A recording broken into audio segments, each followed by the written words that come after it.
Tonight we begin the story of a girl, a half-demon child with a bite too sharp, a heart too big, and a past so long it stretches like a shadow over the land of Ooo. This is the tale of Marceline the Vampire Queen. But before she wore a crown, before she strummed her bass with ghostly fingers, she was simply a little girl, just Marceline. And the world she was born into was ending. The Mushroom War had already begun to tear the earth apart. No one quite remembers how it started, not even those who lived through it. Some say it was science gone too far. Others say it was magic, returning to reclaim its place. Most just remember the sky turning red, and the silence after. Marceline was born somewhere in the middle of that chaos. Her mother, a human woman whose name we never fully learn, carried her through the rubble and the ruin. There are only fragments of that time scattered across flashbacks, dreams, and drawings in the show. But from what we know, her mother loved her deeply. Imagine her now, walking across a shattered city. Baby Marceline wrapped in cloth, held close against her chest. Ash drifting through the air like gray snow. Buildings crumbled, cars silent. The world wasn't dead, and not yet, but it was dying slowly, like the last breath of a candle. And amidst this slow-motion apocalypse, a child was growing. Hey, real quick, if you're enjoying this so far, I'd be so grateful if you subscribed. I put a lot of time and heart into making these videos, and every new subscriber genuinely helps me keep going. Thanks for being here. Marceline had black hair, wide eyes, and fangs she didn't yet understand. Her mother would read to her by candlelight and sing softly to keep the nightmares away, both real and imagined. Because the Mushroom War didn't just scorch the land, it mutated it. Creatures began to appear. Strange, warped things, sometimes twisted by science, sometimes by magic, and sometimes by something even deeper. The girl was small, but she was not weak. Her demon blood gave her resilience, though she didn't yet know why, and her spirit. Oh, it was fierce. Even as a toddler, she could sense danger. She could cry out at just the right moment. She could hide when she needed to. She learned quickly. She had to. But survival was not enough.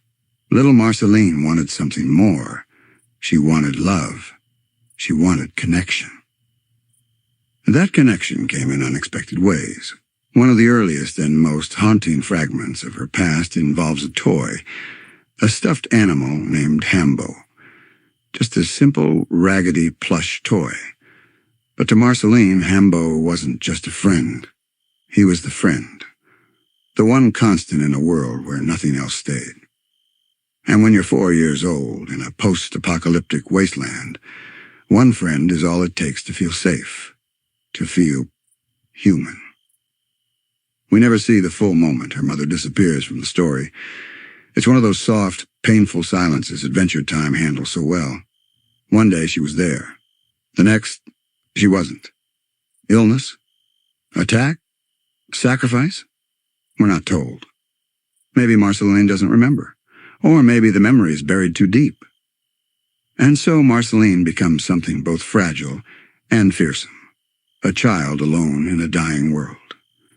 But she wasn't truly alone, not forever. That's when Simon Petrikov entered her life, a name you'll hear again and again in this tale.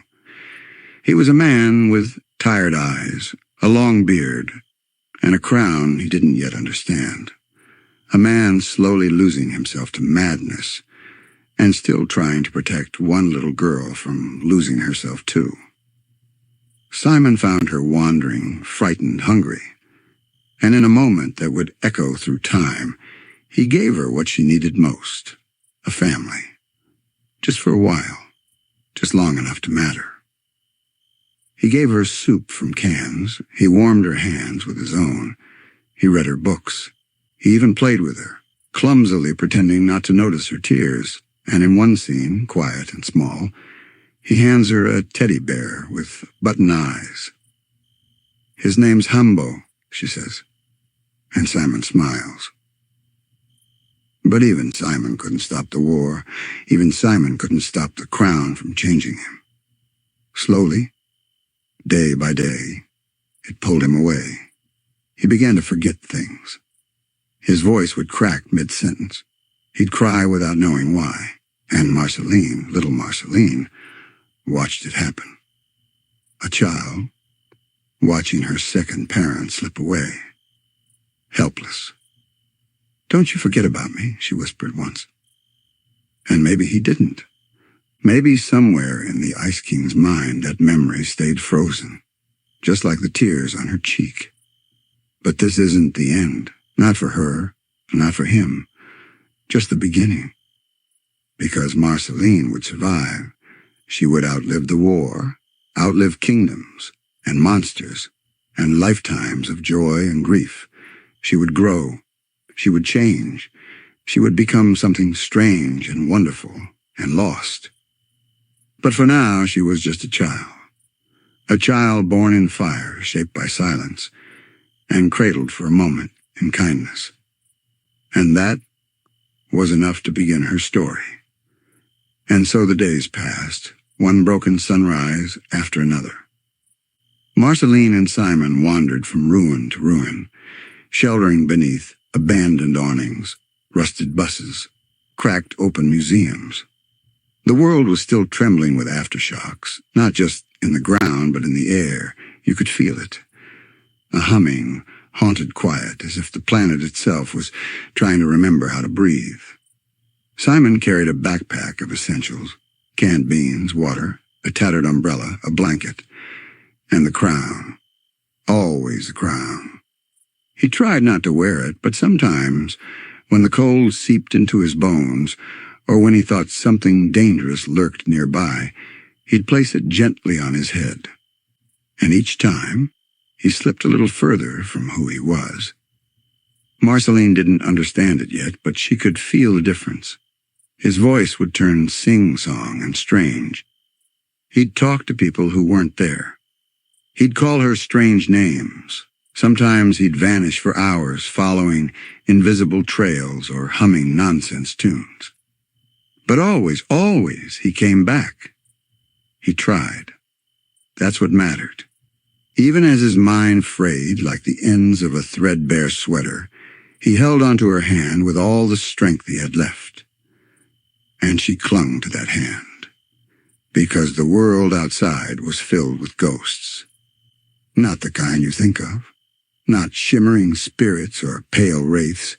These were living ghosts. Survivors twisted by radiation.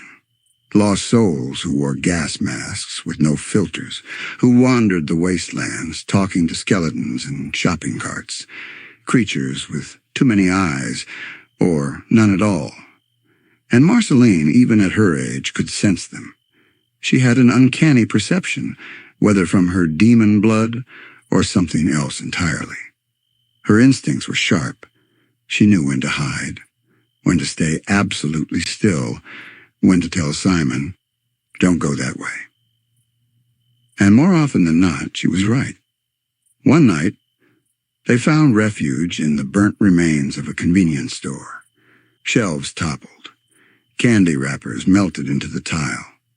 An old slushy machine humming quietly, even though it hadn't worked in years. Marceline curled up under the counter with Hambo in her arms. Simon sat beside her, flipping through a warped book with missing pages. She asked him a question, softly, like she was afraid the world would hear. "Is it always going to be like this?" Simon looked at her with eyes full of sadness and something else, something like hope, but he couldn't lie. "I don't know," he whispered. "But I think, as long as we're together, maybe it won't feel so bad." And in that moment, the flickering light above them felt almost warm. It's strange how children survive things. Even adults cannot. They bend but don't break. They build their own myths from scraps of memory and sound. For Marceline, the war became more than just fire and ash. It became a backdrop to her lullabies. Her first drawings were in soot on concrete walls. Her first lullaby was Simon humming absent-mindedly as he opened another can of beans. And her first understanding of love was this: someone who stays, even when they're slipping away. As time passed, Marceline began to change, not just emotionally, physically. Her powers began to show in tiny, trembling flashes. She could hover slightly when upset. She could scream with a force that cracked glass. Once she bit into something strange, and her eyes glowed red for just a second too long. Simon noticed. He worried. She didn't ask for these changes, she just was. Part demon, part child. Entirely lost. And one cold morning, Simon left her. Not forever, but for too long. He said he'd be back by sundown. He said he was just looking for batteries. But sundown came, and he didn't return. The wind howled through the empty house they'd found. Marceline sat by the door, arms wrapped around her knees. Hambo clutched close. She waited. 1 hour, 2, 3. Outside, the sky turned the color of bruises, and still nothing. She didn't cry, not right away. She waited longer than a child should, but eventually, the fear cracked her open. And when Simon finally stumbled back, eyes wild, crown slightly askew, mumbling about the whispers in the concrete, Marceline flung herself at him. Not with joy, but with panic. And she hit him. Not hard, just enough to say, "Don't do that again." Simon wept. That night she sang to him for change, a soft, broken tune with no real words, just sounds, just feelings. He closed his eyes and listened. And for a few precious hours the world outside didn't matter. But even moments like that couldn't last forever. The crown was changing him. Faster now.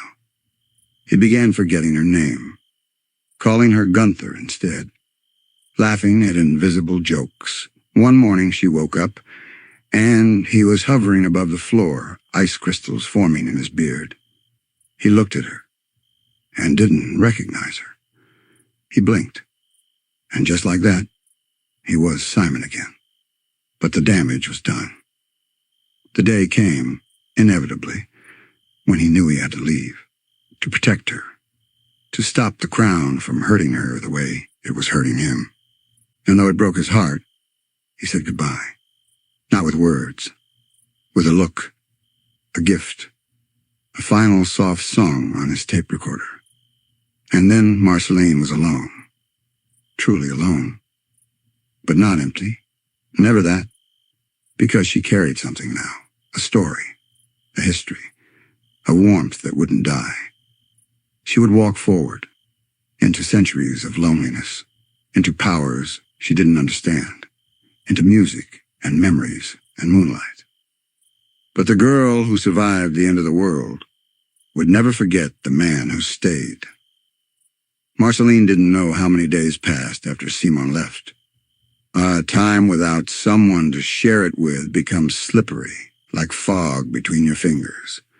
Some days she walked with purpose. Other days she simply wandered, chasing shadows and echoes of songs Simon used to hum. She talked to Hambo more often now. She gave him new voices, made up stories where he was a brave knight or a clever wizard. Sometimes she even told herself he could protect her. And in a way, he did. The world was no longer on fire, but it wasn't alive either. It was a husk, a quiet, smoldering echo of what came before. Trees had begun to grow through the remains of skyscrapers. Rivers turned strange shades of blue. Whole valleys had disappeared into sinkholes.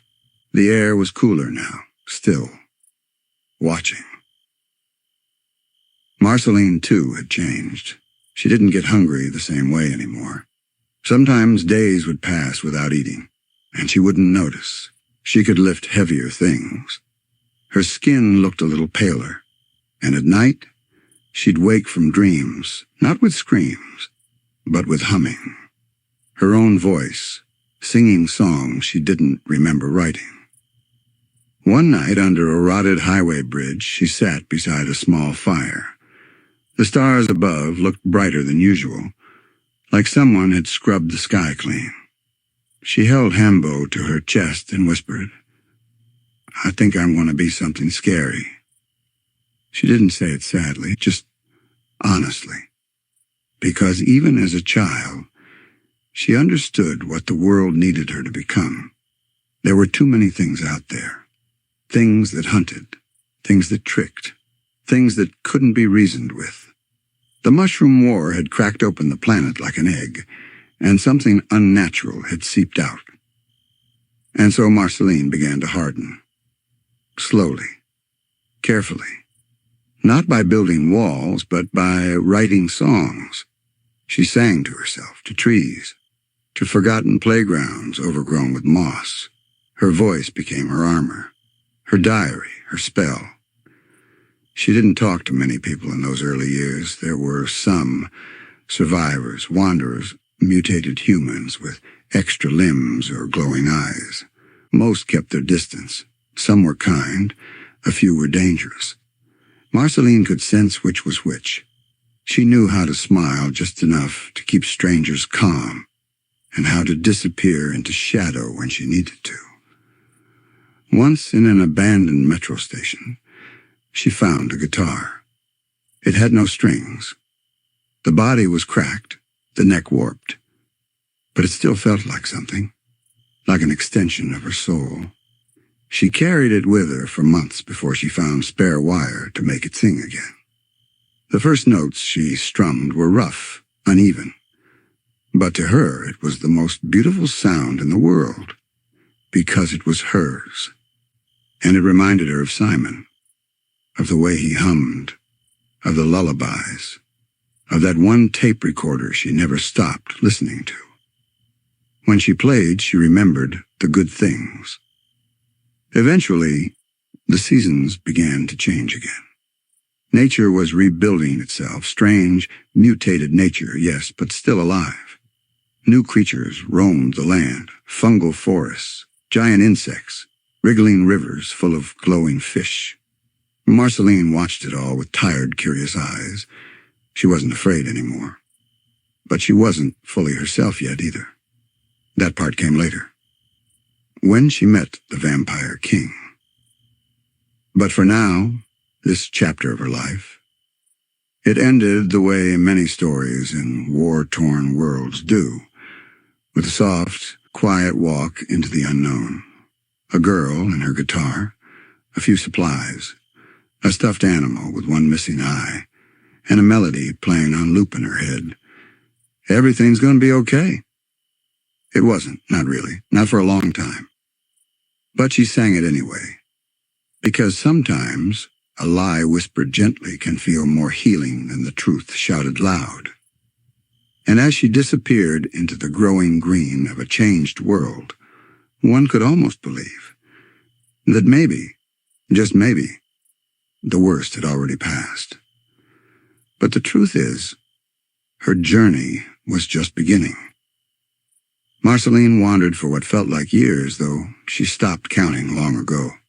She walked through deserts of broken glass and forests lit by bioluminescent moss. She crossed oceans on the backs of drifting debris. Sometimes she stayed in one place for weeks, scavenging and sleeping under the bones of the old world. Other times she left before the sun could rise twice, chased by feelings she didn't yet have names for. Loneliness, guilt, fear, but also something else, freedom. She was no longer just surviving. She was learning who she could become in a world that had forgotten who it was. The powers that simmered inside her began to bloom. At first they frightened her. She could levitate without thinking, shatter rocks with a scream, move faster than any child should. She learned through trial and error that sunlight didn't just make her tired, it burned, and she didn't need food in the usual way anymore. Something inside her craved red. It was terrifying, but it was real. And Marceline, even as a child, didn't flinch from what was real. Over time, she stopped aging. She didn't notice it right away. She didn't have a mirror. But years passed, and she remained the same. The people she occasionally encountered grew older or stranger or simply vanished. She stayed, a constant, a question that had no easy answer. She found forgotten libraries and read crumbling books, learned to repair radios, wrote songs in notebooks with torn pages. Her guitar became more than an instrument. It was her memory. Her voice when her heart was too full for words alone. Sometimes, at night, she would strum a single chord and whisper to the stars, "Are you still out there, Simon?" There was never an answer, but she kept asking anyway. Because somewhere deep down, she believed that love, real love, the kind that carries you through ruin and madness, doesn't just vanish. It becomes something eternal, something quiet and strong and stitched into your soul. And in this broken, rebuilding world, that belief kept her warm. Eventually, Marceline began to explore deeper into the shadows, places that even nature seemed to avoid. Old crypts, dust-choked laboratories, vaults beneath shattered mountains. In one of these places, she found a mirror that didn't reflect her. In another, she found a clawed skeleton, wearing a crown that whispered when she got too close. She was no longer the scared girl holding Hambo in trembling arms. She was something else now. A guardian of memory, a traveler through the echoes of catastrophe, a child of magic and sorrow and music. And though she still didn't fully understand her past or her powers, she knew she was meant for something more. That someone had changed her. Simon had saved her once, with warmth, with care, with stories and lullabies and soft words, even as he fell apart. But now, Marceline would begin her own journey of transformation, not just into a vampire queen or a fighter or a friend, but into a witness to time, to loss, to love, and to the long, slow healing of the world. As this first chapter closes, imagine her standing atop a ruined tower, wind tugging at her coat, guitar slung across her back, eyes fixed on the horizon. She doesn't speak. She doesn't need to. Because the next part of her story is waiting, and she's ready to face it. The world had already ended once, but Marceline was about to face something far older and far more personal. Long after the Mushroom War and the silence that followed, the world began to breathe again. But the breath was strange, uneven. From the cracks of the old earth, new creatures emerged. Beings born not of science, but of something ancient, myth made real. They crept into the twilight hours, they whispered through forgotten ruins, and one by one they began to claim the night. Vampires. Not just legends, not just stories. Real, powerful, hungry. Marceline didn't go looking for them at first. She only stumbled into it like so many things in her life. She was older now, though she looked the same, somewhere between girl and myth. Her boots were worn, her guitar scarred, her heart a quiet tangle of melody and memory. One night, in a forest thick with ash trees, she heard a scream. It was short, cut off too quickly. She followed it, and not because she wanted to help, but because something inside her knew it wasn't natural. That whatever caused that scream didn't belong to this reborn world. She found a traveler, eyes wide, body drained, skin like paper. No blood, no breath, just bite marks. And for the first time in a long time, Marceline felt something sharp behind her ribs, not fear, not sorrow, but fury. Something had taken more than blood. It had taken story, life, light. And Marceline couldn't let that stand. So she hunted. At first, it was just one vampire, a minor one. Fast, ugly, whispering things in a language that smelled of mildew and old books.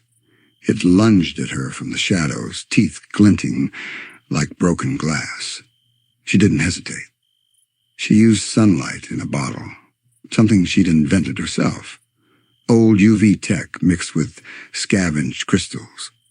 She strummed her guitar like a battle cry and watched the creatures scream into steam. And when it was over, she stood in the clearing, breathing slow. One down. Dozens to go. She didn't do it for glory. There was no one around to watch. She did it because it felt right, like claiming something she didn't know she'd lost, like balancing scales that had been tipped since the end of the world. Over the next few years, she became a legend. The vampire hunter. Silent, clever, immune to fear. She wore dark clothes and red boots, left behind symbols drawn in ash, struck without warning, vanished like smoke. The vampires began to speak her name, not with reverence, with dread. Because Marceline wasn't just killing them, she was absorbing something from them. Powers, memories, strange flashes of thoughts that weren't hers. After each battle, she felt a little stronger, a little colder. The powers came one by one, the ability to fly, to disappear, to grow monstrous wings or phase through walls. Each vampire she destroyed left behind a piece of their curse, and Marceline carried it forward. And slowly, so slowly, her body began to change. She stopped being only herself. She was becoming something else. The truth crept in during the quiet hours, those stretches of stillness between battles, when the fire had died and her guitar sat silent. She didn't need to eat. Her skin was pale and cold. She could hear heartbeats through walls, and sometimes she hungered for blood, even if she never gave in. She was turning. Not all at once, but piece by piece. Her vampire hunting had become a slow metamorphosis. And the strangest part? She let it happen.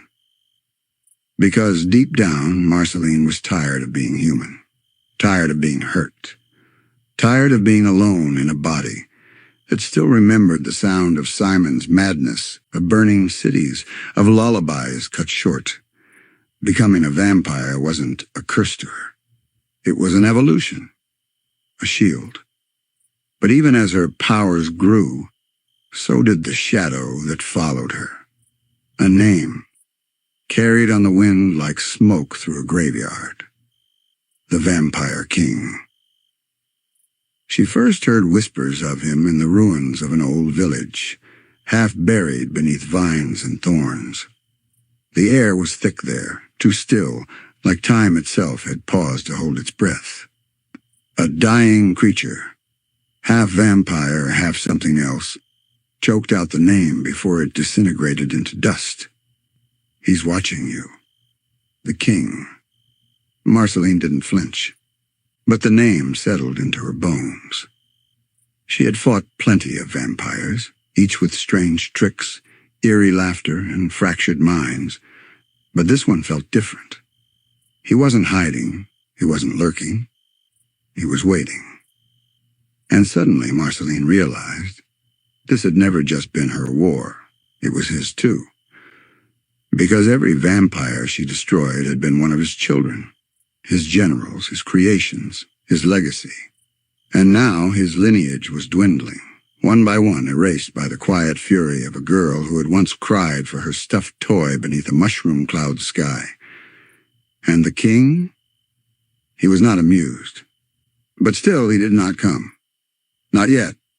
Instead, he sent more powerful ones, mutated hybrids, vampires with multiple powers, vampires who had fed on radiation and time and shadows. Marceline began to struggle. She was strong, yes, but the tide was shifting. Her sleep became thinner, her songs darker. Even Hembo, her silent, ever-loyal companion, seemed to carry more weight in her arms, like a relic from a different life. Then came the moment she couldn't deny it any longer. She was no longer becoming a vampire. She was one. She stood in front of a broken mirror in a cavern lit with blue fire, staring into the glass that refused to show her face. Her eyes had changed, red around the edges, her fangs sharper, her body lighter, like it was made of mist and sorrow. And yet, she still felt like Marceline. She still wrote songs, still laughed sometimes, still remembered the taste of canned spaghetti and the sound of Simon's scratchy tape recorder. She wasn't evil. She wasn't a monster. She was something new, a paradox in boots and shadows. The next vampire she faced was one of the oldest, the Empress, pale as frost, cruel as winter, and fluent in manipulation. She didn't fight with brute strength. She fought with memories, illusions, guilt. She spoke in riddles about Marceline's past, her parents, her powers. She told her she would never be loved as she was now, that Simon had abandoned her, that she was a creature meant only for the night. But Marceline didn't scream. She didn't even argue. She sang. A haunting, trembling ballad, half lullaby, half war cry. And when the Empress lunged, Marceline didn't hesitate. She staked her through the heart, and for a moment, she saw fear in those ancient eyes. Not fear of death. Fear of change. Because Marceline wasn't just hunting vampires. She was rewriting their story. She was the end of their dynasty and the beginning of something else. That night, as she sat by the Empress's ashes, she realized the truth. This wasn't just about revenge or justice or survival. It was about power. And not the kind that comes with fangs or flight, but the kind that comes from choosing who you become, no matter what the world turns you into. And somewhere, in the deepest chamber of an ancient fortress, surrounded by clouds of bats and rivers of blood, the vampire king opened his eyes. He had waited long enough. The final hunt was near. The air grew colder as she drew closer to him. Not in temperature exactly, but in feeling. A hush, an ancient stillness that blanketed the landscape. It was as if the world itself knew who she was approaching, as if time had stepped aside to let fate pass through. Marceline followed rumors and remnants, burned out settlements, where survivors spoke of a tall figure cloaked in crimson. Forests where no animal stirred, where even ghosts dared not linger. And always, always, the feeling that she was being watched. The vampire king was not like the others. He did not run. He did not hide. He waited. She found his lair beneath the ruins of an old cathedral, its stone blackened, its windows long shattered. The sky above was red with evening, and the wind carried no sound. Marceline descended the steps alone. Her boots echoed with quiet confidence, her guitar slung across her back like a sword. The chamber was vast, circular, lined with statues that wept blood down their cheeks. In the center stood the king. He was elegant, composed, and terrifying. His eyes glowed softly, not with rage, but with curiosity. And he smiled when he saw her. "So, this is the one who ends bloodlines," he said, voice like velvet and gravel. "The half-breed, the hunter, the little girl who walks with ghosts." Marceline didn't answer, not with words. She reached for her guitar and let it sing a low, vibrating chord. Not angry, not aggressive, just steady. The king tilted his head. "Why do you fight what you are?" he asked. "You carry our powers. You thrive in shadow. You hunger, whether you admit it or not. You are closer to us than to them." Marceline's voice was calm. "I didn't ask for this." "No one ever does," he replied. "But it's what you become." There was silence then, thick and long. And in that space he stepped forward and made an offer, not with threats, but with promises. He offered her a seat beside him, not as a subject, but as an equal. He spoke of rebuilding the vampire race, not in fear, but in elegance. Marceline would no longer wander, no longer mourn, no longer be alone. She could have power, purpose, eternity. She could be queen. And for a moment, just a breath, Marceline considered it. Not because she wanted to rule, but because she understood. She understood what it meant to be tired, to feel like a relic, to want the pain to stop, and he saw it in her. He saw the flicker of doubt, and he stepped closer. "You're not a hero, Marceline. You're a survivor, like me." But that was his mistake, because Marceline wasn't just a survivor. She was memory. She was music. She was love turned scar tissue. And she had learned long ago that survival meant more than breath. It meant choosing who you carried with you. It meant remembering the lullabies, the laughter, the losses. It meant holding on to yourself, even as the world tried to take it away. So she shook her head. "I'm not yours," she said. And the fight began.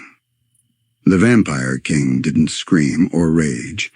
He moved with grace, faster than any of the others, shifting into mist, into clawed wings, into a swarm of darkness. But Marceline matched him, not just with strength, but with will. They clashed across the chamber. Stone crumbled. Shadows danced. At one point he pierced her side, and she fell to one knee. He leaned in, whispering, "You're like me. You always have been." And she smiled. A small, sad smile. "Maybe I am," she said, "but I chose what that means." Then she drove the stake into his heart, not with hate, with finality.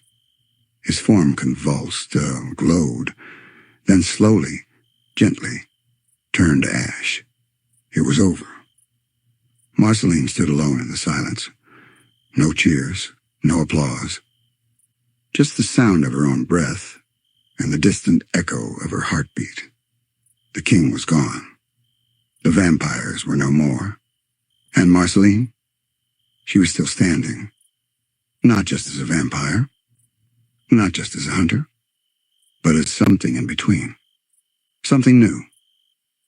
The dust hadn't even settled when she walked out of the cathedral ruins. No victory song played, no banners flew.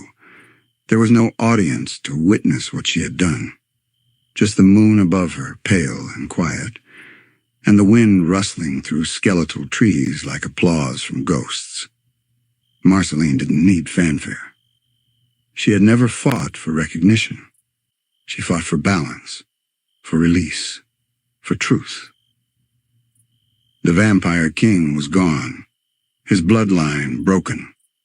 The ancient power that once ruled the night had been silenced by someone who never asked to be part of that world. Someone who just wanted to be left alone. But now she wasn't just a girl with a guitar. She was a vampire. Truly. Fully. It didn't feel like a curse. It didn't feel like a gift. It felt like her. She wandered after that across ruined valleys, abandoned cities, lonely oceans. She didn't talk about the fight. She didn't need to. It lived inside her now, like a scar across her soul. And in the stillness that followed, something strange happened. She began to find herself again. She sang more often, old songs and new ones. Her voice, low and warm, carried across the twilight. She wrote about longing, about fireflies and jars, about the ache of remembering people who are gone. Her music wasn't for the world, it was for her, to keep the pieces of herself from drifting too far apart. Marceline still drank red, but not from people. Never from people. She found other ways, ways that didn't hurt. Her hunger became manageable. Her loneliness, less sharp. She even smiled more sometimes when no one was looking. In quiet moments, she thought of Simon, of the man who once wore a crown to protect her, of the man she had to watch disappear behind madness. She missed him in waves, soft, powerful aching. But she also honored him, by surviving, by being. The strange thing about becoming a vampire was that it didn't take away her humanity. It just reframed it. She still loved, still feared, still hoped. And that, more than sunlight or stakes, was what made her dangerous to the world that had tried to claim her. She was a vampire with a human heart, a creature of the night who dreamed in color. Years passed, as they always do. Marceline found a place to settle, sometimes a cave, sometimes a tower, sometimes the open sky. She made friends again, slowly, carefully. She let people in, just a little, just enough to feel real, to remember what laughter sounded like in someone else's voice. Eventually, she stopped thinking of herself as turned. She wasn't lost anymore. She was changed, but not erased. And in a world still haunted by the ghosts of wars and kingdoms and crowns, that was a kind of victory all its own.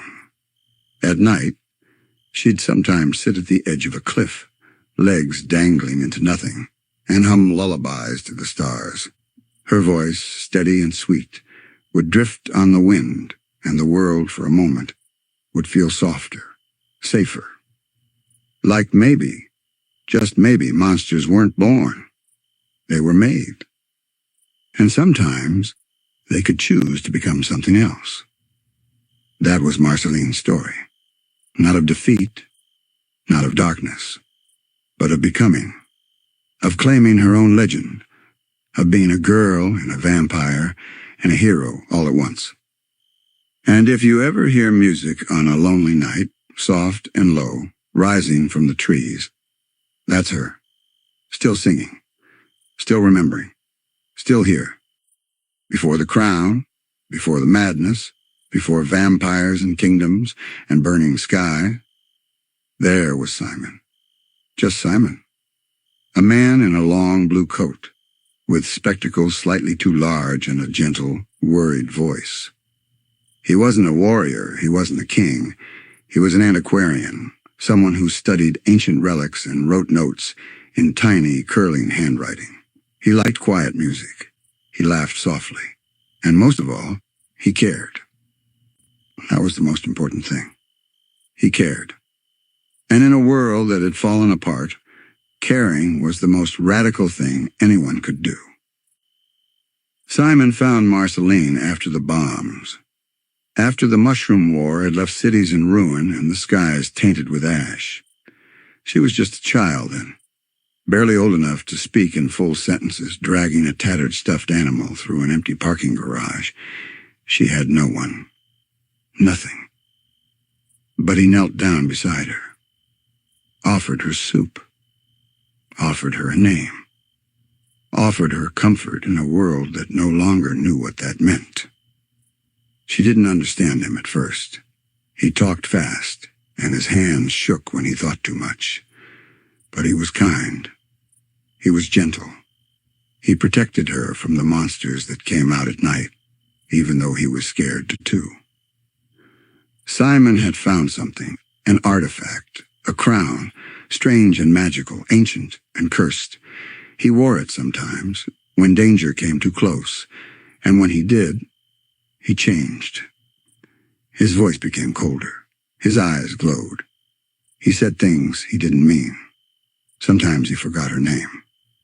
And afterward, he would cry, begging her to forgive him, promising he wouldn't do it again. But he always did. Because the crown didn't care about love, or friendship, or the little girl he carried through the ruins like a treasure. The crown only wanted power. Marceline was too young to understand the word madness, but she knew something was wrong. She could feel it in the way he stared at the stars too long, in how he sometimes forgot how to make soup, in how he started calling her Gunther or worse, nothing at all. But she stayed, because he had stayed for her.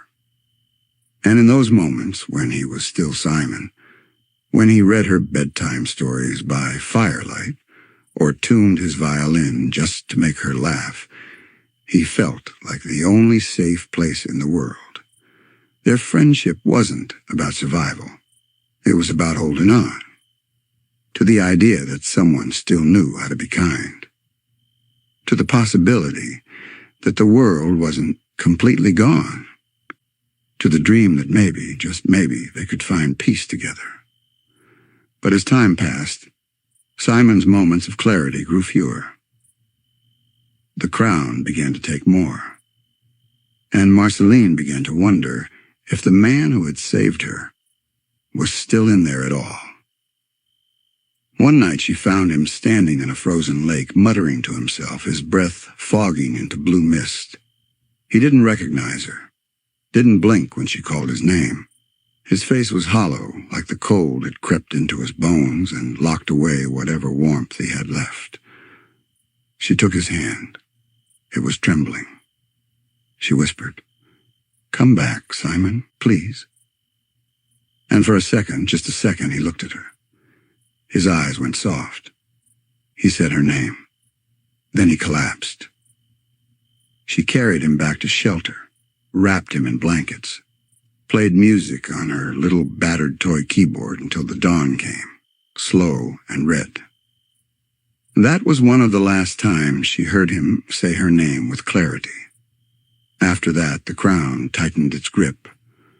Simon Petrikov, the man, the scholar, the friend, began to fade, and in his place stood someone else, the Ice King. The change wasn't sudden. That might have been easier.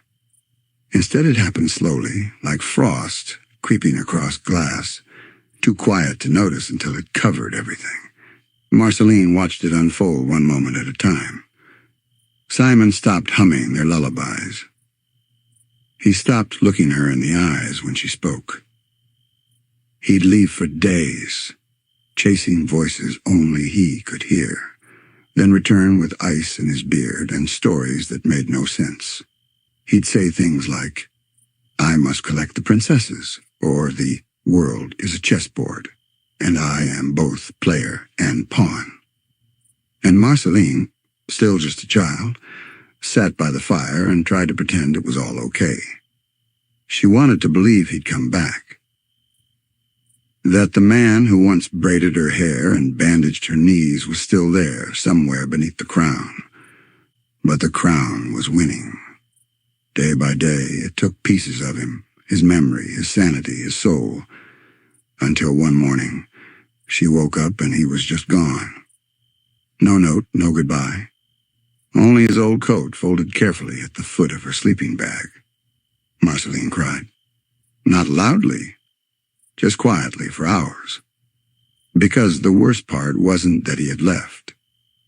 The worst part was that he didn't know he had. He wasn't himself anymore. Years passed, and decades even. Marceline wandered. She grew, she changed. She hunted vampires, built homes and watched them crumble, watched people come and go, watched eras come and go. But in the back of her mind there was always one question, one soft, aching wish. Where did Simon go?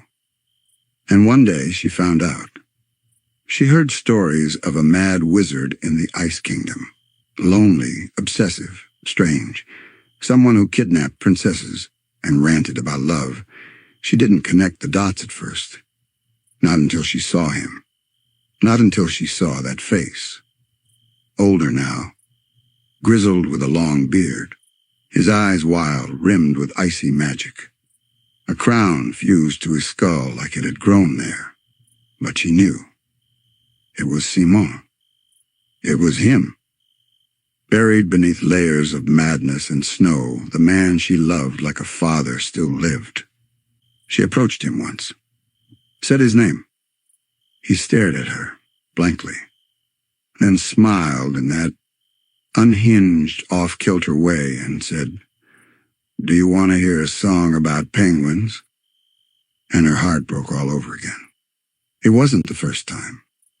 Wouldn't be the last. Because that's what friendship with Simon had become. A slow, ongoing grief. A kind of love that didn't get closure. A bond that kept aching because it was real. But she didn't give up on him.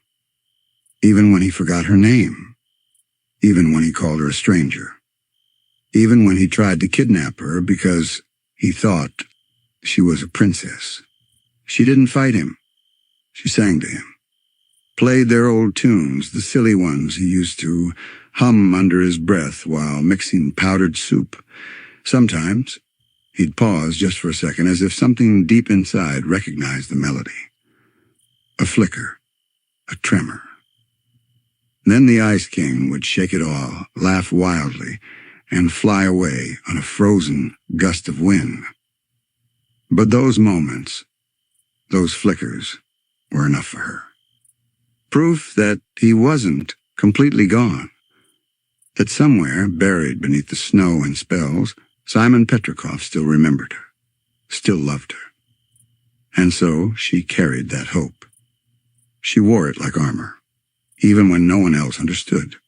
Even when others saw the Ice King as just a nuisance, a villain, a joke. Marceline saw the truth. She saw the man who gave her soup, who read her bedtime stories, who called her Marcy, not because he had to, but because he chose to. Marceline never stopped playing the songs. Even when the world moved on, when kingdoms rose and fell, when faces around her changed like clouds in the sky, her songs remained echoes of the past, messages in bottles tossed across time. Sometimes, when she was alone, she'd pick up her bass and play the melody Simon used to hum absent-mindedly while boiling water. It was just a few notes, but it held everything. Comfort, safety, loss, and that aching sense of almost. Almost remembering, almost reaching. It hurt. But in a way, it also healed. Because playing the music kept him alive. Not the Ice King, Simon. She wasn't the only one who remembered him either. There were relics, journals, recordings, even drawings Simon had made during those first terrifying months after the war. And when Marceline stumbled across one of them, buried in an old locker under the rubble of a library, it was like being struck by lightning. A note, written in his slanted handwriting. To whoever finds this, if I am no longer myself, please remember, I didn't mean to forget. I didn't mean to become a monster. I only wanted to protect her. There was no name. But she knew who he meant. She read it again and again until the ink smudged with tears. Because it wasn't just a message from the past. It was proof that he had fought the crown's grip, that some part of him knew what was slipping away and loved her enough to try and leave a trail.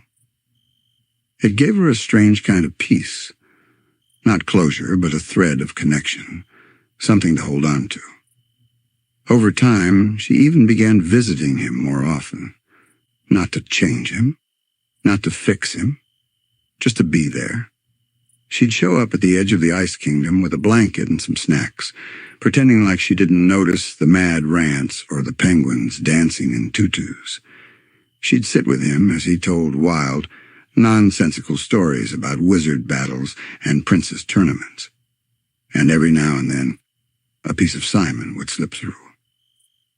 He'd say something soft, something oddly specific, like, "You always liked spicy chips, didn't you?"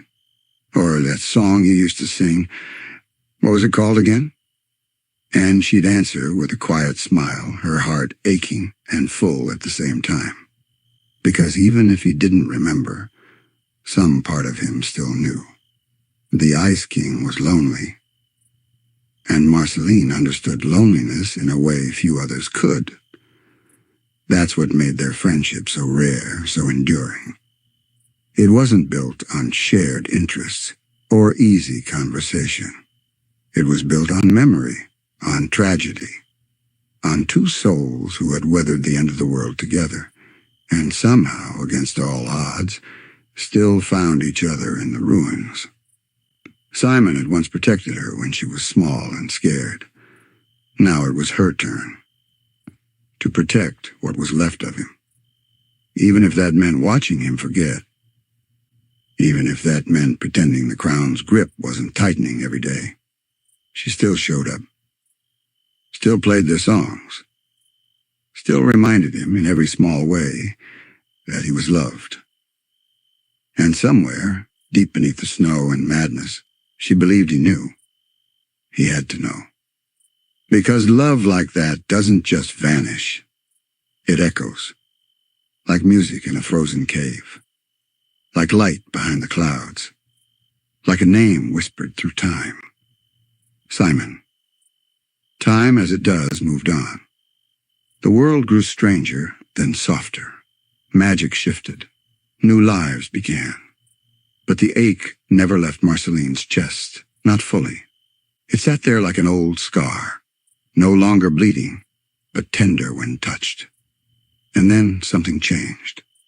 A being of chaos. Betty entered the story, driven by love for Simon and desperate to save him from the crown's icy grip.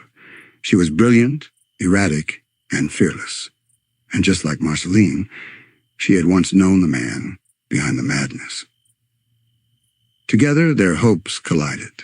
Their memories overlapped. And slowly, a path began to form, not to undo the past, but to honor it, to save what remained. In a quiet, breathtaking moment, the impossible happened. The Ice King was stripped away, and Simon Petrikov stood once more. No crown, no ice, just Simon. Older, fragile, confused, but him. When Marceline saw him, really saw him, standing in the cold light like a ghost from a dream, she didn't speak right away. Words felt too small for what it meant. He looked at her, really looked. And this time he remembered. "Marcy?" he said, his voice trembling with age and fear and something deeper, recognition. She smiled, tears in her eyes, the kind that don't fall out of sadness, but from the sudden release of carrying something heavy for far too long. "It's me," she whispered. They didn't need to say much more. Because everything that had gone unsaid across decades, across centuries, was already there, written in every glance, every breath, every quiet heartbeat between them. For a time they were together again, not as caretaker and child, not as monster and memory, but simply as two friends, old souls who had found each other again through frost and fire. Simon wasn't the same. Too much had been taken, too much had changed. But the man he used to be, the man who had once carried her through ash and ruin, was still there. Marceline spent time with him, told him stories, played their songs, filled in the blanks he couldn't recall. She didn't expect to keep him, didn't expect permanence. But for a little while she had him back. And that was enough. Because friendship isn't about forever. It's about presence, about showing up, even when it hurts, about loving someone, not because they're easy to love, but because they need to be loved. Simon had been that person for Marceline once, and she had become that person for him. Their story wasn't clean, it wasn't tidy. It didn't end with everything wrapped in a bow. But it endured. Across war, across magic, across madness and memory and time itself. And when people speak of legends in the land of Ooo, of heroes and kings and cosmic battles, there's a quieter legend too. The story of a little girl and a man with a crown. of lullabies hummed by firelight, of promises kept long after they were forgotten, of a friendship that weathered the end of the world. Marceline and Simon. In a world where kings built castles from candy and dogs stretched their limbs across galaxies, Marceline found her kingdom in something far simpler: sound. Her music wasn't just a hobby. It was a language, a refuge, a release. For 1,000 years, she'd seen the world twist and grow, collapse and rebuild. And through it all, she'd carried her bass guitar like a shield, like a diary, like a heartbeat. It spoke when she couldn't. When her lips couldn't form the words, "I'm lonely. I miss you. I don't know who I am anymore." Her fingers found them on the strings. Her songs didn't always rhyme. They weren't polished or perfect, but they were honest. And that's what made them powerful. In the quiet corners of the Land of Ooo, Marceline sang her truth, not to crowds, not for applause, but for herself, for the girl who never really stopped being afraid of being left behind. Her first songs were raw, screamed into empty forests, plucked in abandoned ruins. She sang about broken friends and vampire queens, about ash-filled skies and soup cans with no labels. She sang to remember. She sang to forget. And always, always, she sang with her whole heart. Because deep down, she was still searching. Not for treasure, not for adventure, but for understanding. Who was she, really? A half-demon? A vampire queen? A lost kid from a war-torn world? She could lift mountains, fly across oceans, defeat monsters in a single strike.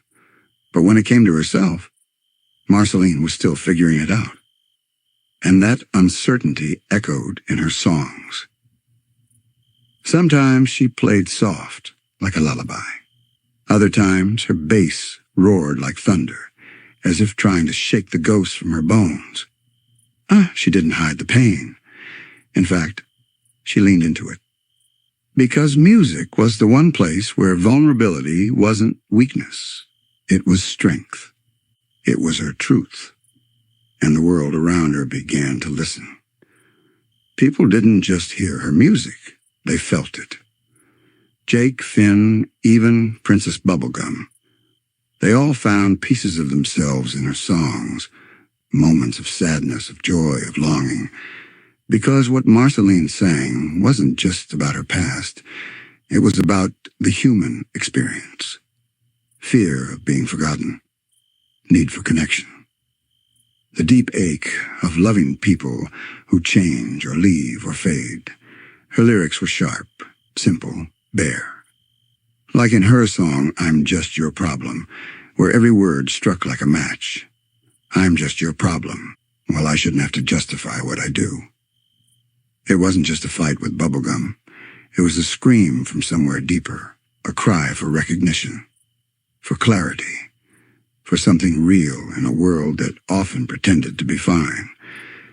And that's the thing about Marceline. She never pretended. Not really.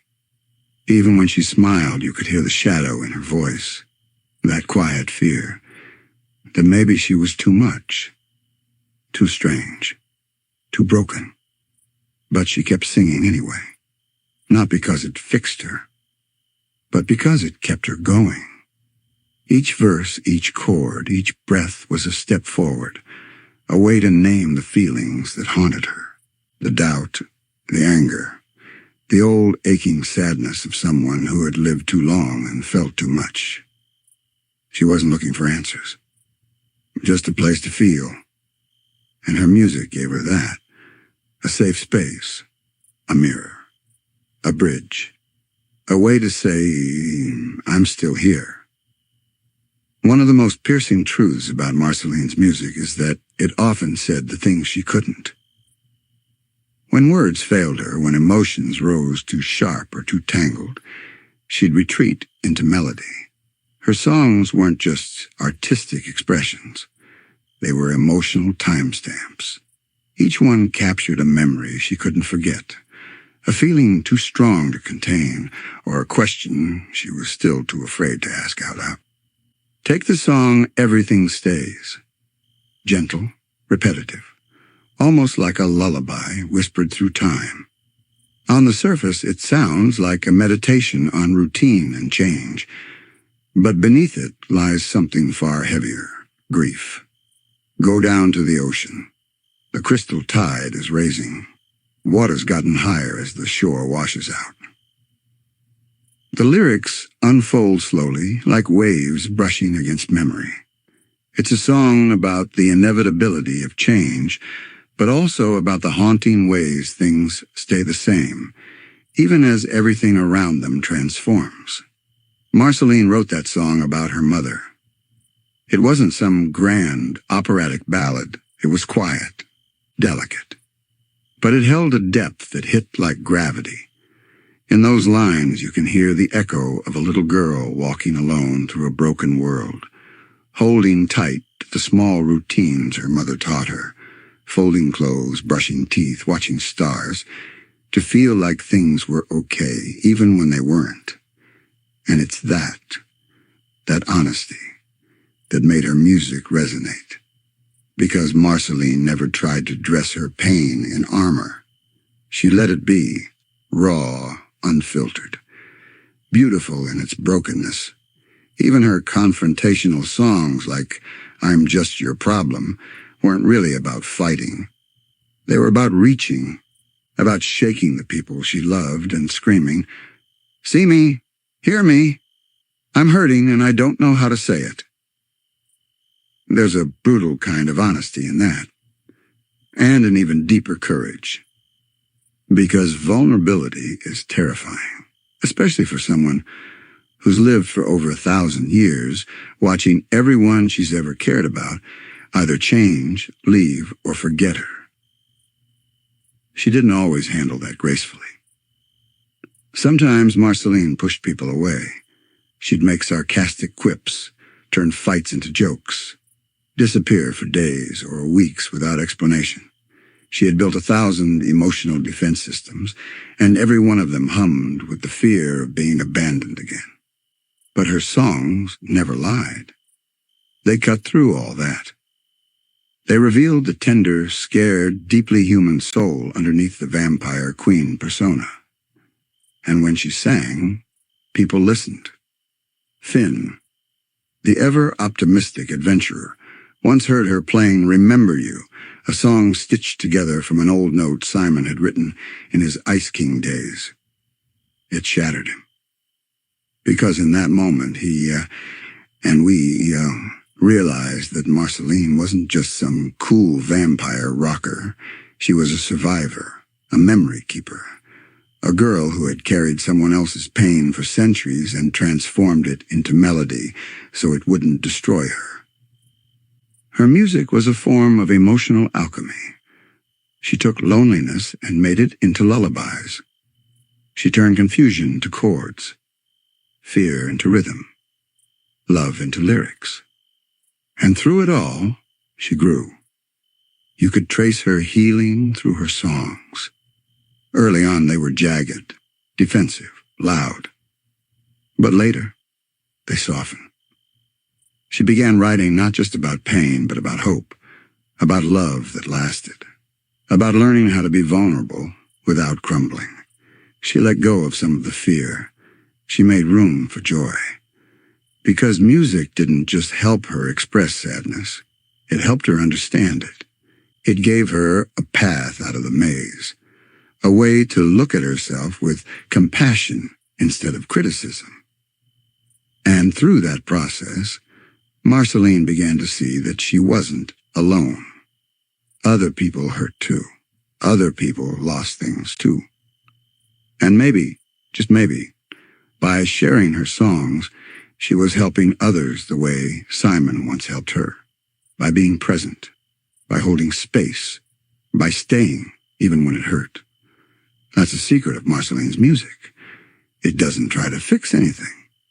It just holds you. Like a warm blanket on a cold night, like the sound of a voice you thought you'd forgotten, calling you home. For Marceline, identity was never simple. She was half demon, half human, a child of war, a survivor of apocalypse, a vampire queen, a musician, a friend, a daughter, a loner, a protector. So many labels. But which of them truly defined her? Or did any of them? The truth is, Marceline often felt suspended between worlds, not fully one thing, never quite belonging anywhere. Too human for the vampires. Too vampire for the humans. Her demon heritage, inherited from her father, Hunson Abadir, added another layer, a dark, chaotic energy she both resented and feared. That restlessness, the feeling of not fitting, fed her inner struggles. And again she turned to music, not just to express, but to explore. Each song became a reflection of the pieces of herself she didn't understand yet. Her melodies weren't always answers, they were questions, probes into the deep, echoing corners of her soul. In the song Slow Dance With You, a deceptively simple tune, Marceline sings, "I just want to slow dance with you. I just want to slow dance with you." It's repetitive, sweet, subtle, but it holds volumes. It's a quiet yearning for connection, for something gentle, in a world that's often chaotic and loud. There's no vampire queen flair here, no demon rage, just a moment of human tenderness, aching to be shared with someone who sees her fully. This vulnerability didn't always come easy. Even with friends, even with Princess Bubblegum, Marceline often second-guessed herself. Was she too intense? Too emotional? Too damaged? The scars from centuries of solitude don't just vanish when you find company. They linger. They whisper doubts. What if they leave? What if they change? What if you open your heart and it breaks again?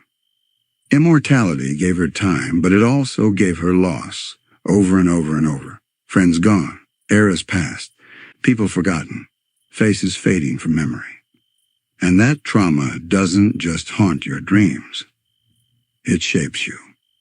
It shaped Marceline into someone who guarded her heart like a fortress, but sang like someone standing alone in a wide, silent canyon, hoping the echo would find a friend. Her identity then wasn't fixed. It was fluid, always evolving. And that's what made her music feel so alive. One day she'd write a heavy, sludgy bass track, full of bite and grit, an anthem for the girl who fought off monsters with her teeth and fists. The next, she'd write a soft, barely there melody about stars and stillness. Both were her. All of it was her. Even the contradictions. Especially the contradictions. Because Marceline wasn't just one thing. She was becoming. And through music, she allowed herself to become openly, messily, honestly. And others began to reflect that back to her. People didn't see her as the half-demon menace anymore, or the aloof vampire queen who lived in a cave and bit people for fun. They saw the girl who wrote sad songs about soup, the woman who tried to be better, the friend who carried centuries of pain with grace and stubborn resilience. She wasn't alone in her becoming, even when it felt like she was. Her music built bridges between her and others, between her past and her future, between her outer persona and her inner self. And in that space she grew. There were still hard nights, nights when the old fears crept in. What if I'm too much? What if I'm not enough? What if this ache never goes away? But now she had tools. She had her guitar, her words, her voice. She could pick up her bass, close her eyes, and play until the storm inside her calmed. She could write lyrics that wrapped around her heart like vines and reminded her that she wasn't lost, not really, just still unfolding, like a song she hadn't finished writing yet. and maybe she never would. Maybe Marceline would always be in motion, always questioning, always stretching herself to see where the light touched her shadows. But that's what made her real. That's what made her strong. Not just her powers, not just her bite, but her ability to keep showing up for herself, to keep singing, broken voice and all, to keep trying. And through it all, her music remained a thread, connecting her to her past, guiding her through her present, and offering some kind of hope for whatever came next. Of all the relationships in Marceline's life, none was more complicated or more meaningful than her connection with Princess Bubblegum. At first glance, they seemed like opposites. Bubblegum was precise, methodical, always in control, governing the Candy Kingdom with scientific rigor and a carefully curated persona. Marceline was chaos incarnate, free-spirited, sarcastic, emotionally raw, and unafraid to push buttons. And yet, their chemistry was undeniable. They shared a history, one that ran deep and unspoken, hinted at through fragments of conversation, awkward silences, and the weight of unresolved feelings. You could feel it in the way they looked at each other, curiosity mixed with caution, affection tangled with regret. It wasn't until Obsidian, many seasons later, that we truly saw the depth of their bond. By then, Marceline and Bubblegum had come full circle, from friends to exes to reluctant allies to something more, something tender, something fragile and beautiful. And once again, music became the thread that wove them back together. When Glass Boy awakens an ancient monster, Bubblegum and Marceline are forced to return to the Glass Kingdom, a place Marceline hadn't visited since she'd performed a song there as a furious, grieving young woman. That song, Monster, was born from a fight with Bubblegum years earlier, a song full of anger, sadness, and the desperate ache of a lover who doesn't feel seen. You think you've got me figured out, but you're not always right. In Obsidian, when she revisits that place, Marceline realizes how much that moment defined their drift apart, and how much healing still had to happen. But now she's ready. She doesn't just rely on sarcasm or cool indifference to mask her feelings. She opens up, she listens, and more importantly, she allows herself to be soft. This time she writes a new song. Not out of pain, but out of love. You and I will always be back then. It's not a grand performance. It's quiet, honest, raw, and it's everything. Because it marks a shift, not just in their relationship, but in Marceline's journey. For so long, her music had been a mirror of her sadness, her isolation, her struggles with identity and abandonment. But here, it becomes something else. It becomes a bridge, a way to say, I've changed, and I see that you have too. It becomes an invitation, not to forget the past, but to build something new atop it, something stronger, more compassionate, more real. And that's the heart of Marceline's inner growth. Not that she fixed herself completely, no one ever really does, but that she learned how to live alongside the parts of herself that once hurt the most. She made peace with her grief, with her fear, with the loneliness that had trailed her like a shadow since childhood. She didn't banish those feelings. She integrated them, wove them into melodies, turned them into lullabies, offered them to the world like open hands. That's what music had always been for her. Not just a way to cope, but a way to connect, to be seen, to be known. And finally, in that moment with Bubblegum, when their hands find each other, when their pasts dissolve into a single shared smile, Marceline realizes that she doesn't have to be alone in her pain anymore. She can love. She can be loved. She can sing songs not just of sorrow, but of hope, of belonging, of futures not yet written. Because that's what growth sounds like. It's not loud. It's not dramatic. It's the soft hum of someone picking up their instrument, not to escape themselves, but to honor everything they've been and everything they're still becoming. Marceline's music was never about being perfect. It was about being true. And in the end, that truth led her back to love, to healing, to herself. Some stories of love don't begin with romance. They begin with tension, with misunderstandings, with unspoken words and moments that linger long after they pass. That's how it was with Marceline and Princess Bubblegum. From the outside, they seemed like opposites written to clash. Marceline, the Vampire Queen, wild and free, a guitar-slinging wanderer with a sharp tongue and a sharper wit. Bubblegum, the ruler of the Candy Kingdom, composed, intellectual, always in control. Logic versus emotion, science versus instinct. And yet, from their very first shared scenes in Adventure Time, you could feel something deeper beneath the banter, something that hadn't been resolved, something that felt personal. Their dynamic was layered with a quiet tension, a strange push and pull of affection and distance. In the episode, What Was Missing, the veil is pulled back. The two join Finn and Jake in forming a band to open a magical door. But this isn't just a silly musical quest. It's an emotional crucible. The door only opens for truth, for songs sung from the heart. Marceline sings first. And what she sings stings. I'm just your problem. It's like I'm not even a person, am I? I'm just your problem.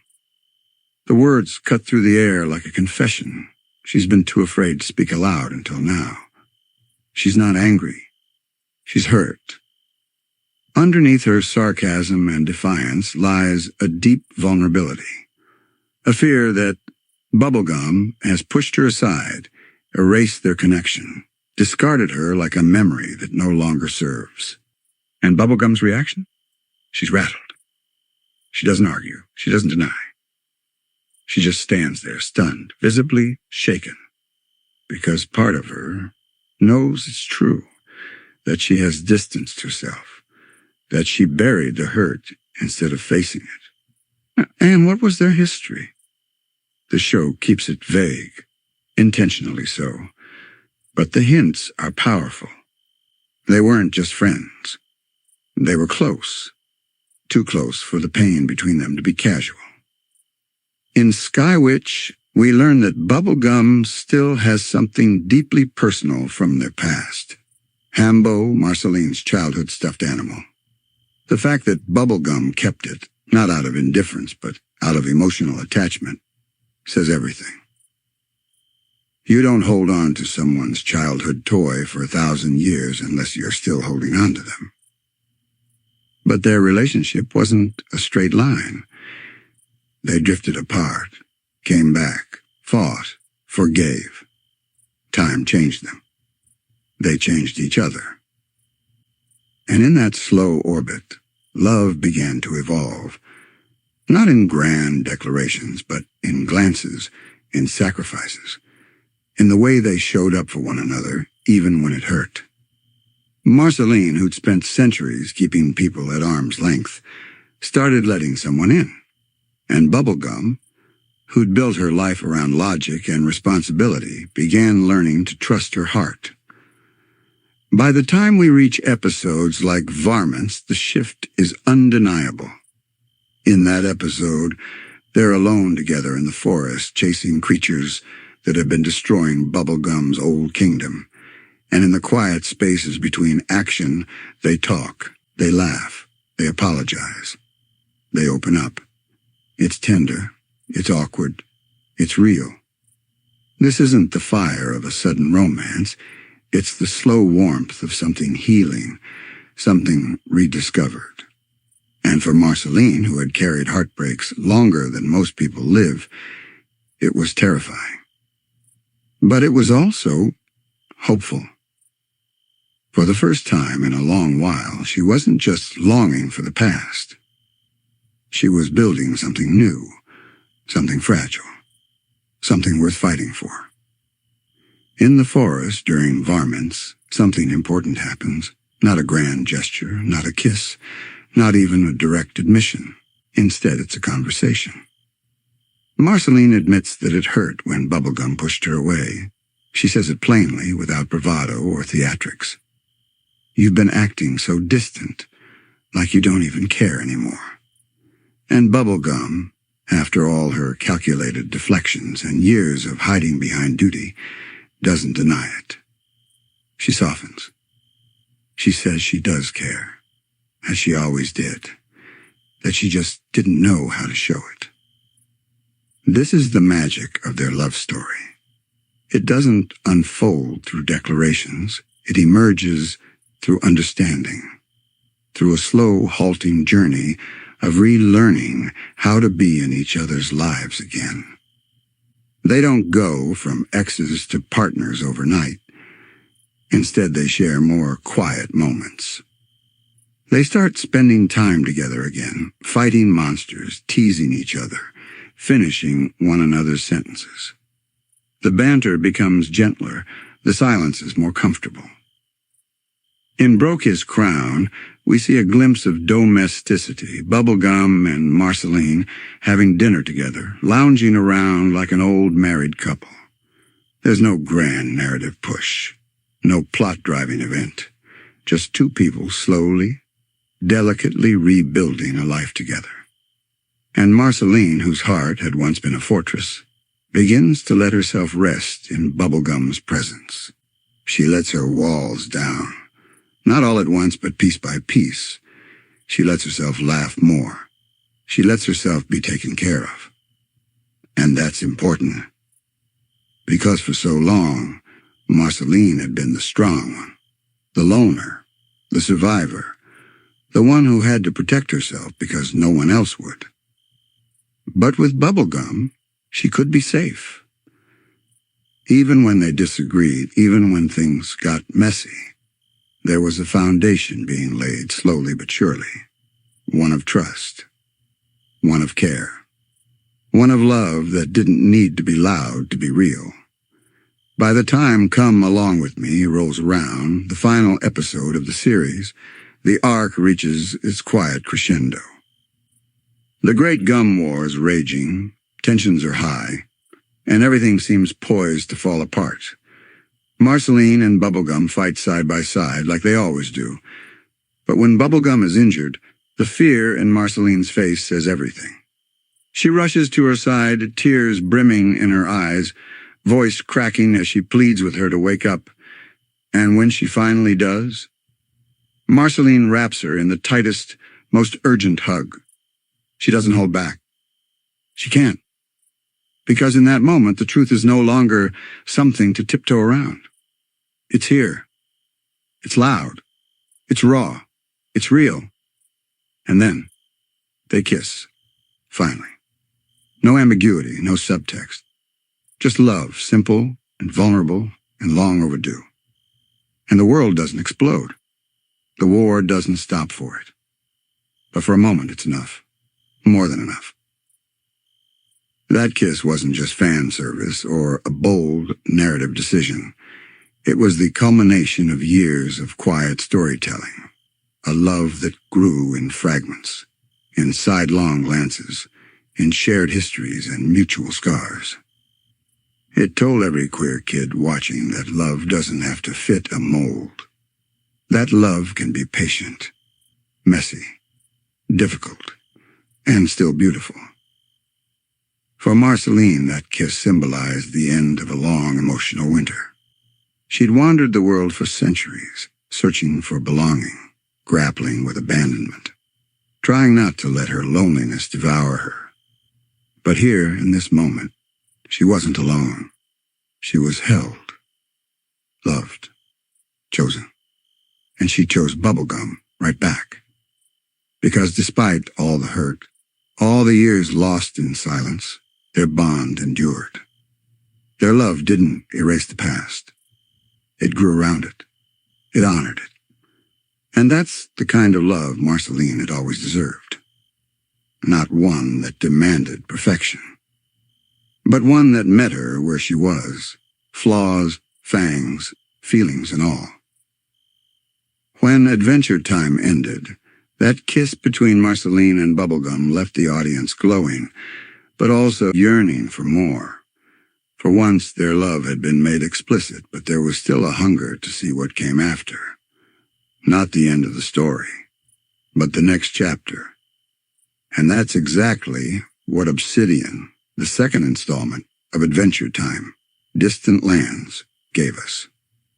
In this hour-long special, we finally get a closer look at Marceline and Bubblegum, not just as star-crossed allies, not just as former flames circling each other, but as partners, lovers, living together, building a life complicated, cozy, and real.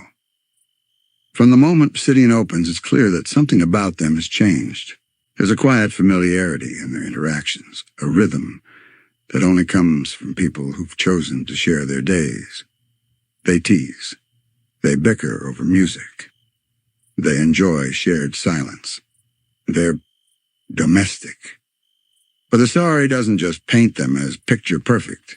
It immediately presents us with the deeper, more vulnerable layers of their bond. Because even now, even in peace, Marceline is haunted by the past, by the feeling that she has to be someone she used to be, that she has to put on armor again, that she might not be enough for the threats ahead.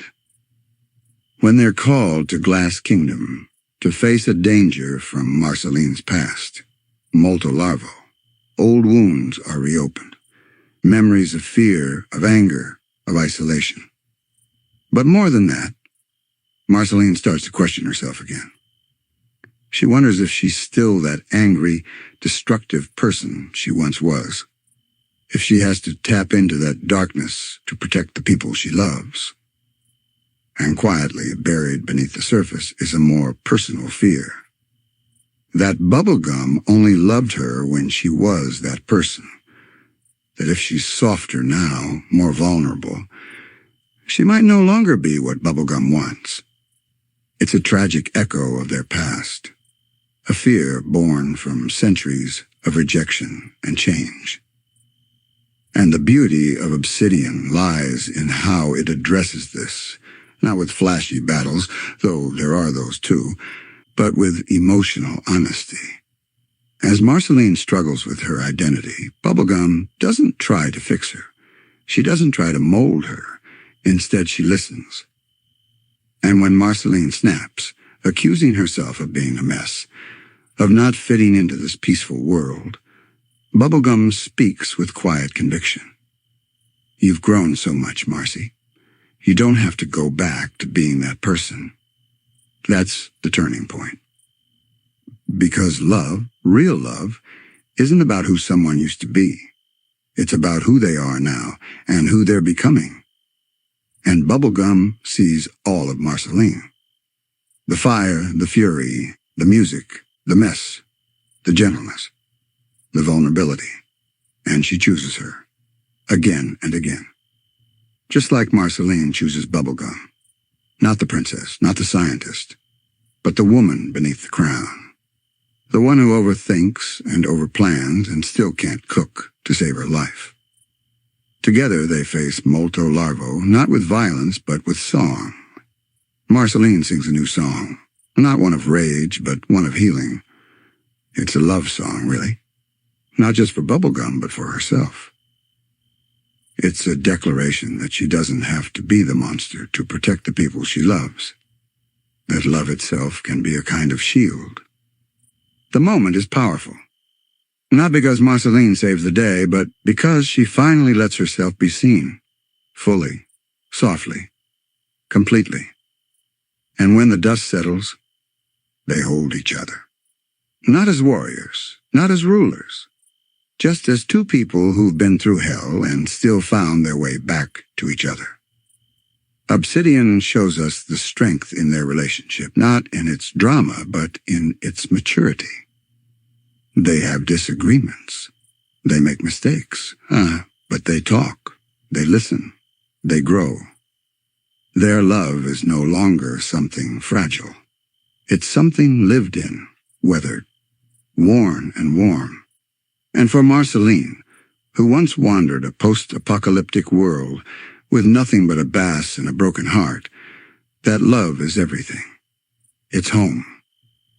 Because in the end, love isn't always about fireworks and confessions. It's about choosing each other, even when it's hard, especially when it's hard. And Marceline and Bubblegum, they choose each other, time and time again. As the final moments of Obsidian fade out, we're left not with a cliffhanger, but with a sense of peace. Marceline and Bubblegum are together, not in secret, not in theory, but in full view, fully realized, in the daylight of their shared truth. They return to their quiet life, away from royal duties and ancient monsters. The world keeps turning. Their battles, both physical and emotional, are behind them for now. And in the stillness of that life, something magical blossoms. Normalcy. A word that once seemed so foreign to someone like Marceline, who slept in caves, sang to ghosts, and carried centuries of loneliness in her voice. But here she is, brushing her teeth next to Bonnie, sharing breakfast, writing new songs not about pain or loss, but about love that stays. There's something achingly beautiful about watching a character who has always been in motion, always searching, finally rest. And there's something even more beautiful about watching her rest with someone, with Bubblegum, the girl who once pushed her away in fear, the girl who once buried her feelings beneath science and politics and pressure, the girl who now chooses softness too. They both had to grow separately and together. Because love, especially queer love, especially in a world like theirs, isn't always a straight line. It twists and coils. It disappears and returns. It hides behind walls of pride or fear or past heartbreak.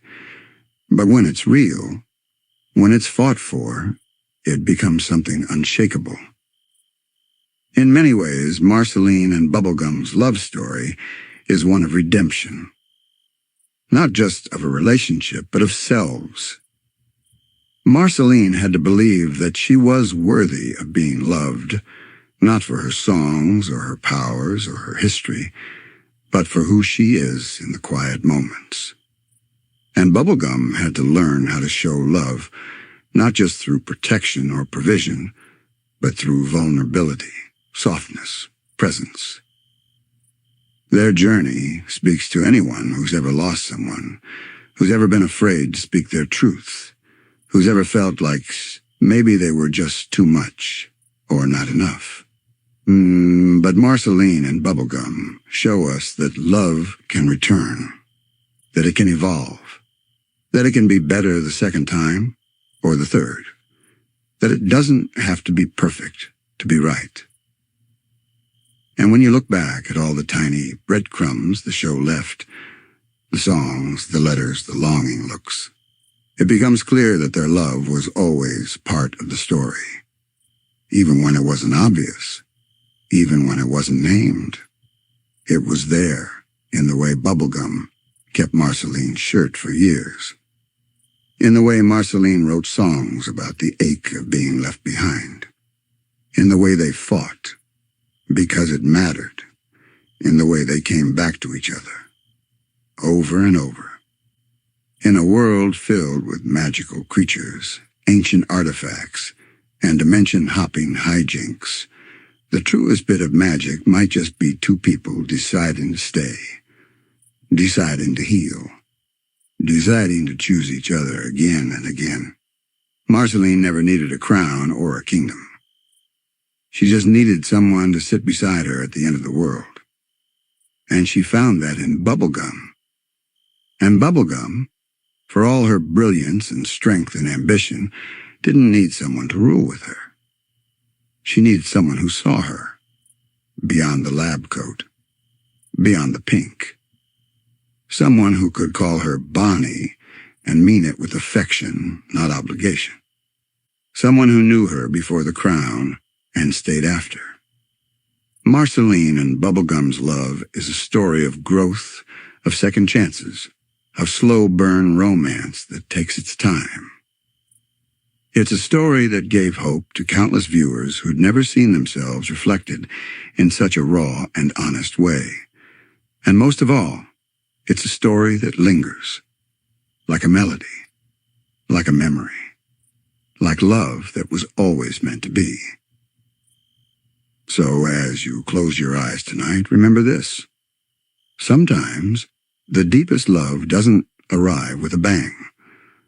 Sometimes it returns like a familiar song, soft, steady, and true. And sometimes, after everything you've been through, you find your way back to the one who never stopped being home. As time stretches across the land of Ooo, things begin to change.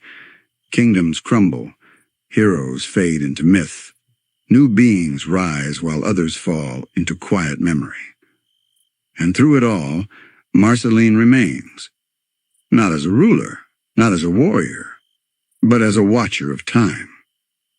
Her presence during the final days of what we knew as classic Ooo is quiet, but essential. She becomes a thread connecting the past and the future, a living relic of a world in transition. We begin to see this in Come Along With Me, the grand finale of Adventure Time.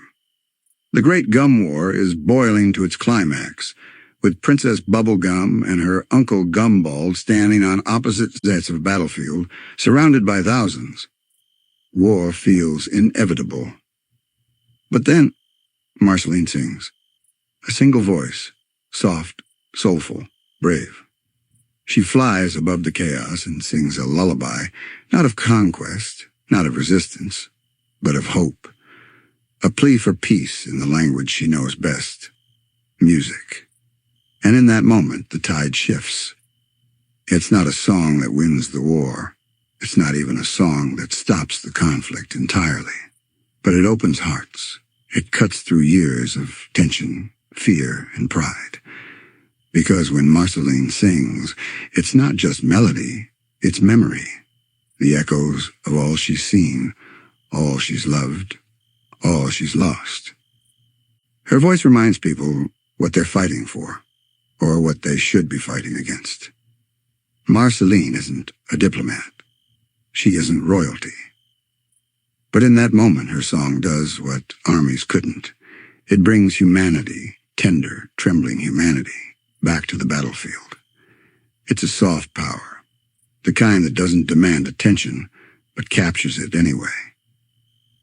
This is how Marceline shapes the fate of Ooo, not with armies, not with spells, but with her presence, her music, her connection to the world and the people in it. Even BMO, the unlikely narrator of the future, remembers Marceline not as a vampire queen or an ancient survivor, but as Marceline, as someone who mattered, someone who left something behind. And that's the thread we begin to pull at now, because as the world changes, as kingdoms fall, deserts rise, and oceans shift, Marceline remains tethered to the people and the emotions that defined her. She becomes a kind of emotional cornerstone in this final age of Ooo. You see glimpses of it in those last days, when Finn, older now, seeks guidance. When Bubblegum, exhausted by the weight of leadership, leans on her. When Simon, stripped of his Ice King madness, finds solace in her steady presence. Marceline, once wild and restless, has become an anchor. But even anchors can drift. Even those who've lived 1,000 years feel the pull of change. And so, in the final stretches of time, Marceline steps back, not into obscurity, but into simplicity. She no longer needs to fight to prove herself. She no longer sings to be heard. Now she sings because it feels good, because someone's listening, because the world, even at its end, deserves lullabies. Maybe you felt that too, that quiet moment when everything changes around you, but your heart stays the same. That's where Marceline lives now, in that quiet, in that end of all things hush, still watching, still loving, still singing. As centuries continue to slide by like pages in a forgotten book, the land of Ooo becomes unrecognizable. The Candy Kingdom vanishes into legend. The Ice Kingdom melts into something new. Finn, Jake, even Bubblegum, each of them fade, either by death or transformation, or a simple disappearance into the folds of time. But Marceline, she stays. And in her staying, she becomes something more than a character. She becomes a myth, a wandering bard, a guardian of forgotten songs, a shadow that drifts through ancient forests and empty towns, humming lullabies that no one remembers the words to. Some say she's a ghost, others say she's a goddess, but in truth she's just Marceline, still walking, still singing, still feeling. In the far future we glimpse through Come Along With Me, when BMO tells the story of the final battle. Marceline is long gone, and yet she's there, in the whispers of the trees, in the melody of BMO's song, in the stories passed down from one traveler to another. Her love for Bubblegum, still told like a bedtime tale. Her songs, still echoing in forgotten corners of the world.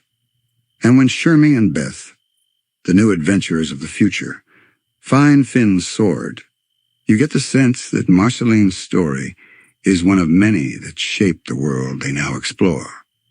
Because stories like hers don't just end, they ripple. You see, Marceline was never just a survivor of the Mushroom War. She was never just a vampire or a rock star or a girlfriend or a daughter. She was a bridge between before and after, between death and life, between despair and music. And even as time stretched out into unknowable shapes, that bridge held, invisible maybe, but unbroken. There are whispers, scenes we don't see, moments never animated, of the ways Marceline shaped the world long after the credits rolled. Perhaps she mentored young musicians who didn't know who she really was. Perhaps she wandered into distant lands, leaving bits of her story behind in murals or graffiti, or strange lullabies no one could trace. Maybe she returned to the Nightosphere one last time, not to battle her father, but to finally make peace, to say goodbye, to let go. Or maybe she simply lived, quietly, softly, with Bubblegum by her side, watching stars that had seen it all before. That's the beauty of Marceline's role in the End of Ooo. It's not about one final act. It's not about a climactic moment where she saves the world in a flash of glory. No, Marceline's contribution is quieter. It's in the way she endures, in the way she holds the emotional history of Ooo within her heart and offers it, slowly, softly, to those who remain. She becomes a keeper of feelings, a guardian of memory. When all else fades, Marceline is still there to remember what it felt like to be alive, to love, to lose, to hope again. And that's the kind of power that never rusts. It never crumbles. It doesn't need thrones or armies. It just is. And perhaps that's what Ooo needed most in its final days. Not another war hero, but someone to remind it of who it once was, to hold its stories gently, to sing the world to sleep. Time, as it always does, moves forward. The shape of the land changes. Mountains crumble, Rivers shift course and entire kingdoms dissolve into dust. But there are always echoes, remnants. And Marceline. Marceline walks among them like a ghost who never truly left. There's something haunting about outliving everyone you've ever loved. Something quietly aching and watching the world move on without you, again and again. Marceline has seen civilizations rise and fall, seen languages vanish, seen her own songs become unrecognizable in the mouths of strangers. And still she sings, not for an audience, not for glory, but for memory. Sometimes she visits the ruins of places she once called home, the charred remains of her childhood shelter, the crumbled Candy Kingdom wall where she once leaned beside Bubblegum, the barren plains where she last fought beside Finn and Jake. She doesn't cry anymore, not often, but the silence in these places wraps around her like an old song, familiar, bittersweet. Even her bass guitar, old and worn, carries the weight of centuries. Scratches, dents, the faded etchings of stickers long peeled away. It's more than an instrument. It's a relic, a companion, a piece of her that outlasted almost everything else. And yet Marceline is not simply a figure of sorrow. In the strange, slow end of things, she finds something else, something rare, peace. There is a kind of clarity that comes from having seen it all, the joys and the horrors, the wars and the love stories, the laughter and the silence. Marceline carries them all with her, not as burdens, but as colors in a painting only she can see. And in that peace, she begins to give. Not physically. She isn't looking to build kingdoms or shape politics. But emotionally, she becomes a quiet presence to those who still walk the earth, a wandering comfort. To a lonely traveler on the edge of the desert, she offers a song. To a frightened child in a burned-out town, she hums a lullaby passed down from 1,000 years ago. To a young bard who doesn't know her name, she gives a chord progression that changes his life. Marceline becomes a whisper in the collective memory of the world. Some say there are temples built in her name, not out of worship but remembrance, places where weary souls go to listen for her music in the wind. Others say she appears in dreams, smiling softly, always with a song. Even BMO, who tells the story of the final battle, remembers her not as a queen or warrior, but as a feeling, a melody, a friend. Marceline's presence, though subtle, becomes part of the landscape, the way mist hangs over a forest, the way old songs linger in your chest long after they've ended. And perhaps, when we think of Oo's final breath, when the last star fades, when the last adventurer lays down their sword, it won't be silence that marks the end. It will be a note, a final, gentle note, played by Marceline. Maybe she stands on a cliff watching the sea. Maybe she's sitting beside a campfire, alone but content. Maybe she's in the arms of someone she loves, humming a lullaby to the stars. And that song, whether heard or not, carries with it the entire history of Ooo, its beauty, its madness, its friendship, its heartbreak. Because Marceline, more than anyone else, remembers. And in remembering, she keeps it alive. Not forever, but long enough. There is a night that comes once every 1,000 years. A night so still, even the wind forgets to blow. In that hush, beneath a sky lit only by the faint shimmer of ancient stars, Marceline sits alone atop a quiet hill. The world around her is silent.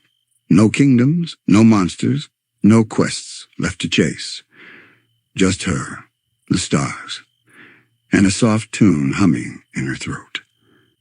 She plays a few lazy notes on her bass, the old thing humming with a warmth only she can feel. It's out of tune, worn at the edges, but so is she. And somehow, that makes the music even sweeter. No one's around to hear it. And yet, the world listens. The soil remembers. The trees lean in. The air itself seems to pause, caught in the slow, spiraling echo of her song. It's not a sad song, not really. It's one of those in-between songs. The kind that feels like both an ending and a beginning. A lullaby for a world that's finally ready to sleep. She sings of friends who lived long ago, of a dog who cracked jokes and saved kingdoms, of a boy with a wild heart and a sword too big for him, of a princess made of candy who loved in silence for far too long. She sings of herself, of mistakes and regrets, of blood and loss and laughter, of forgiveness, of the long, winding journey she took to become someone worth knowing. And as the notes drift up into the stars, you can almost believe they're catching fire, turning into constellations. There's a peace in her now, a stillness she never thought she'd find. After lifetimes of running, of hiding, of fighting monsters outside and inside herself, she's just here, present, alive, whole. And maybe as that final chord rings out into the vast night sky, she smiles. Because she knows something the rest of us forget too easily. Nothing ever really ends. Not songs, not love, not the memory of the way someone made you feel. Stories echo, hearts echo. Even when the world is quiet. Even when the last kingdom crumbles and the final campfire burns low. She echoes.